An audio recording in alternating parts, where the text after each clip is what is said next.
When the New York Knicks, number 17, came off the bench late in the first quarter against the New Jersey Nets on the first Saturday of February 2012, not a single person in Madison Square Garden could have predicted what was about to happen. Jeremy Lin had a small but faithful following. Some supported him because they were fellow Harvard survivors, some because of his outspoken faith, some because of his ethnicity, some just because they loved his scrappy and fearless style of play. But they did not see this coming. No one did. Even Jeremy himself had been tempted to despair of his NBA career.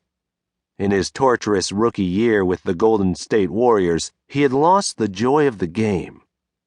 In front of his hometown Bay Area crowd, it had seemed that the only times he left the bench were for demotions to the developmental league. He wrote in his journal after Christmas in 2010 that he had lost his confidence and felt ashamed of his failure and humiliation. He even wrote on New Year's Day 2011 that he wished he had never signed with the Warriors. Perhaps, he thought, it had been a mistake to believe in the first place that he could succeed in the NBA. Yet here he stood in a Knicks uniform. He had managed to bear up under the pressure. He had managed to believe for another day. Unrecruited out of high school, undrafted out of college, unretained by the Warriors, unwanted by the Houston Rockets, unguaranteed with the Knicks, Jeremy was due in a couple days to be unloaded from the roster. Yet still he stood.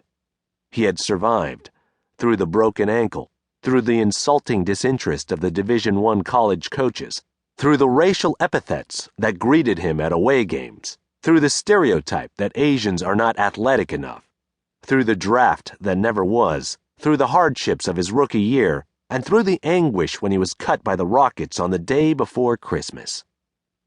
He had persevered.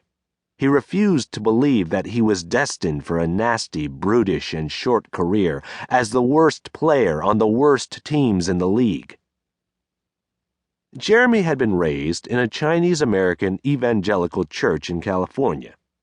His favorite New Testament passage from chapter 5 of Romans describes how suffering produces perseverance.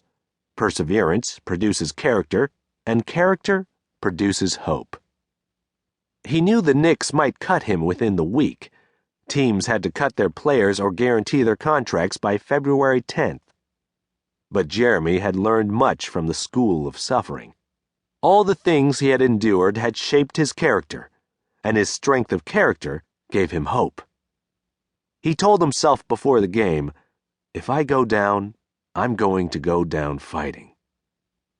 Yet neither Jeremy nor his fans, his family or coaches, the experts and analysts and professional opinion mongers, nobody watching that game would have guessed what was about to happen.